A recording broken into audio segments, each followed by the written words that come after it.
बिस्मिल्लाहिर्रहमानिर्रहीम। अस्सलाम वालेकुम। क्या हाल है आप सबका? मैं हूं सनम और ये है आपका अपना YouTube channel Sanam beauty and health. तो कैसे हैं आप? उम्मीद करती हूँ कि आप सब ठीक होंगे, खैरियत से होंगे। तो फ्रेंड्स, स्किन वाइटनिंग के साथ साथ अगर हम अपनी स्किन पे ग्लो चाहते हैं, अपनी स्किन को चमकदार करना चाहते हैं, तो कैसे करें आज हम बनाएंगे इस पे वीडियो। तो चलिए शुरू करते हैं आज का वीडियो।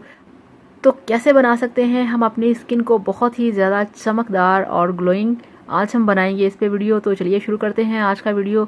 और वीडियो शुरू करने से पहले आपसे रिक्वेस्ट है कि मेरे चैनल को सब्सक्राइब कर लें। तो ये देखिए फ्रेंड्स, मेरे पास है ये वाली चीज़, ये है दही। दही दुनिया की बेहतरीन चीज़ है आपकी स्किन के लिए, आपकी स्किन को ग्लोइंग बनाने के लिए, आपकी स्किन को चमकदार करने के लिए। जब तक आपकी स्किन के ऊपर डस्ट होगी, आपकी स्किन ड्राई होगी, आपकी स्किन पे ग्लो नहीं आएगा।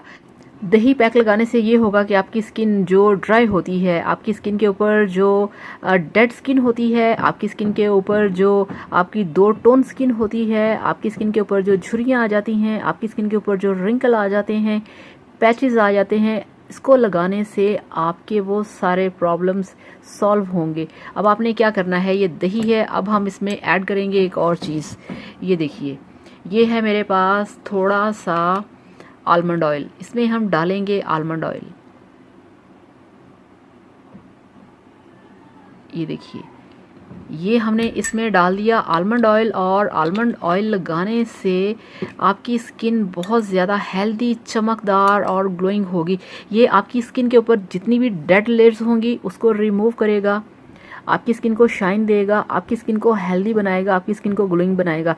और सबसे बड़ी बात यह कि इसको लगाने का कोई साइड इफ़ेक्ट नहीं, कोई प्रॉब्लम नहीं। इसे हर कोई यूज़ कर सकता है, हर एज वाला यूज़ कर सकता है, किसी भी टाइप की स्किन हो आप इसे यूज़ कर सकते हैं। ये एक बेस्ट होम रेमेडी है आपकी स्किन को ग्लोइंग बनाने के लिए। चूँकि ईद आने वाली है तो हमें वाइटनिंग के साथ साथ ब्राइटनिंग भी चाहिए। फेस को ब्राइट करने के लिए, ग्लोइंग करने के लिए, चमकदार करने के लिए आपने दही में आलमंड ऑयल यानी कि बादाम का तेल डालना है और इसको अपने फेस पे अप्लाई करना है 20 मिनट के लिए। बाद में ठंडे पानी से वॉश कर लेना है और आपने इसे डेली अप्लाई करना है, ठीक है ना। तो इस तरह से इसे लगाइए, इसे यूज़ करिए और फिर मुझे बताइए कि आपको कैसा मिला इसका रिजल्ट। तो थैंक यू सो मच। अल्लाह हाफिज़, बाय बाय।